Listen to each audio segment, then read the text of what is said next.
आमच्या काका काकूंना असंच सांगितलं होतं, राम सीतेसारखी जोडी, घरातले सगळेजण कौतुक करत होते. आणि त्यांचा नाही झाला रे संसार सुखाचा, वनवास आला त्यांच्या नशिबी. आपल्या वृंदाच्या नशिबातही असा वनवास आला तर, अशीच फरफट आली तर. नाही आई, असं बोलू नकोस. अरे असं मी नाही बोलत आहे, पत्रिका बोलतायत ना. तुमच्या दोघांचा संसारही राम सीतेसारखा होणार असं म्हणतायत. म्हणजे असं म्हणून गुरुजींना नेमकं काय सुचवायचं असेल? राम सीतेसारखा वनवास म्हणजे वृंदालाही सीतेसारख्या हाल अपेष्टा सहन कराव्या लागणार आहेत. हे काय झालंय? सायलीचं आणि तिचं भांडण झालंय आज. सायलीशी भांडलीस तू? अगं सगळ्यात जवळची मैत्रीण ना तुझी, तिच्याशी भांडलीस? बाबा तिचं नावही काढू नका. एक नंबरची इडियट मुलगी आहे ती.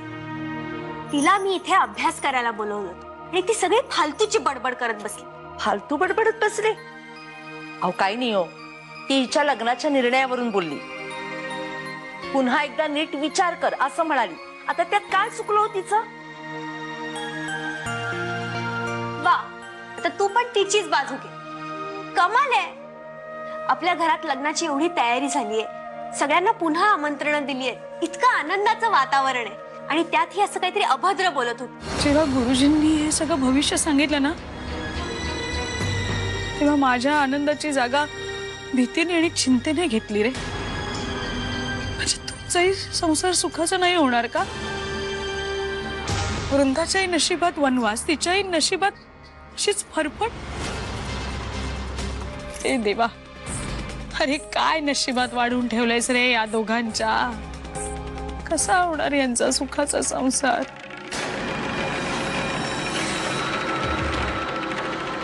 उद्या वृंदालाही सीतेसारखी अग्निपरीक्षा द्यावी लागली तर, तिच्यावरही असाच कोणी संशय घेतला तर, तिलाही सीतेसारखा स्वतःचा जीव द्यावा लागला तर, निष्पाप वृंदाला असा जीव वगैरे द्यायला लागला ना, तर मी ते दुःख नाही पचवू शकणार. कसं पचवू सांग ना तू, कसं पचवू?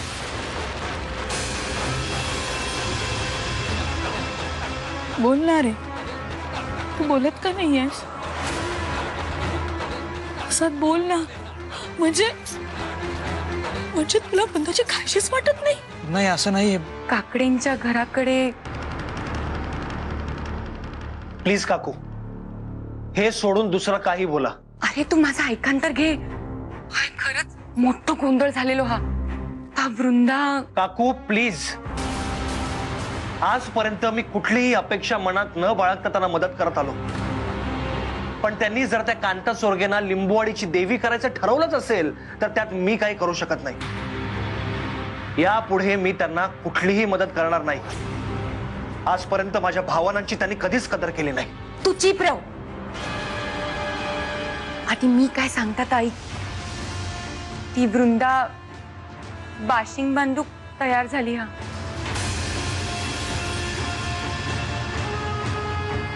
हॅलो हॅलो हरीश, अरे अरे माझं ऐकान तर घे.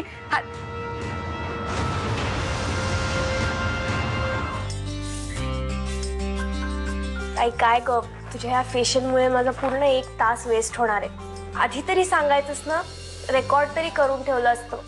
तुझी सगळी चॅप्टरची रिव्हिजन राहिली आहे. नाही तर हेडफोन लावून ऐकलं असतं मी हे चालू असताना तुझं. काय तू पण ना, तू गप्प बस जरा.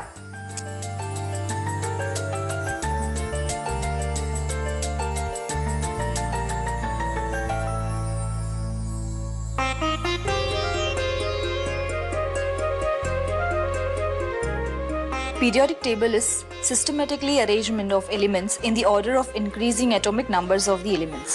छायावाहिनी In the order of. मी मोठ्याने वाचते, तू रिवाइज कर मनातल्या मनात.